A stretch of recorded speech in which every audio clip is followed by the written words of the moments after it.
Tokyo Olympic 2020 में 12 साल बाद इंडिया के लिए गोल्ड मेडल जीतने वाले नीरज चोपड़ा पर पैसों की बारिश तो हो ही रही है, लेकिन इसके अलावा उनकी ब्रांड वैल्यू भी काफी ज्यादा इंक्रीज हो गई है। ओलंपिक में गोल्ड मेडल जीतना कोई छोटी बात नहीं होती और अपने इसी एक गोल्ड मेडल के दम पे आज नीरज चोपड़ा विराट कोहली को भी टक्कर दे रहे हैं। गाइस, नीरज चोपड़ा इंडिया के पहले ऐसे ट्रैक एंड फील्ड एथलीट बन गए हैं जिन्हें गैटोरेड पेप्सिको का एंडोर्समेंट मिला है। इसके अलावा बड़ी बड़ी कंपनियां उन्हें एंडोर्समेंट के लिए अप्रोच कर रही हैं। इससे तो एक कहावत याद आती है कि अगर आप अच्छा भागोगे तो लोग आपको जूते भी देंगे, लेकिन अगर आप ये कहोगे कि आप मुझे जूते दो फिर मैं अच्छा भागूंगा तो लोग आपको कुछ भी नहीं देंगे। गाइस, इसीलिए कहते हैं कि मेहनत करो और अपने दम पर वो सब चीजें पाओ जो आप चाहते हो। गाइस, एक बेसिक सा सवाल है मेरा, लेकिन इंपॉर्टेंट बहुत है। सवाल यह है कि पासपोर्ट और वीजा में आखिर फर्क क्या होता है?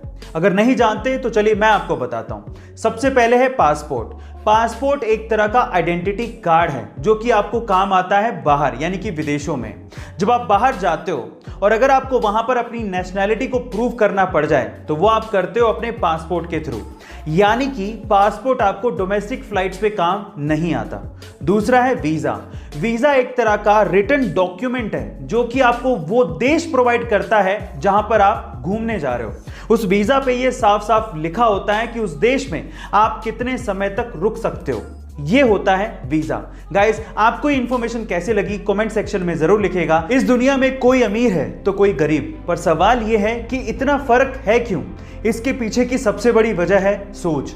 अमीर और गरीब की सोच में आखिर क्या फर्क होता है ये मैं आपको बताता हूं। सबसे पहला फर्क है कि गरीब लोगों के बारे में बात करता है, लेकिन अमीर आइडिया के बारे में बात करता है। दूसरा, गरीब यह सोचता है कि मैं अपना समय बेचकर पैसा कैसे कमाऊं, लेकिन अमीर यह सोचता है कि मैं पैसे से पैसा कैसे कमाऊं, वो अपना समय नहीं बेचता। और तीसरा, गरीब सिर्फ तेजी से बातें करता है, लेकिन अमीर तेजी से काम करता है। यही सबसे बड़ा फर्क है। गाइस, अगर आपको भी अमीर बनना है तो अमीरों वाली आदतें अपनाओ। गाइस, कुछ खाने पीने की चीजों को लेके काफी ज्यादा मिथ है, चलिए आज उसके बारे में बात करते हैं। सबसे पहला, ऐसा आपने बार बार सुना होगा कि हर दिन एक सेब खाने से आप डॉक्टर से दूर रहेंगे, लेकिन ऐसा नहीं है। सेब खाने से आपको विटामिन सी और फाइबर की पूर्ति जरूर हो सकती है, लेकिन इसके अलावा भी बहुत सारे न्यूट्रिशंस आपकी बॉडी को चाहिए रहते हैं जो कि सेब में नहीं होते। तो सेब अकेला इसकी पूर्ति नहीं कर सकता। दूसरा, ऐसा कहा जाता है कि बरसात में अगर आप दही खाते हैं तो आप बीमार पड़ सकते हैं, लेकिन यह भी गलत है। दही में ऐसे बैक्टीरियाज होते हैं जो कि आपके गट की इम्यूनिटी को बढ़ाता है और आपके डाइजेशन सिस्टम को ठीक करता है, इसलिए यह भी एक मिथ ही है। गाइस, आपको दोनों फैक्ट कैसे लगे कमेंट सेक्शन में जरूर लिखिएगा।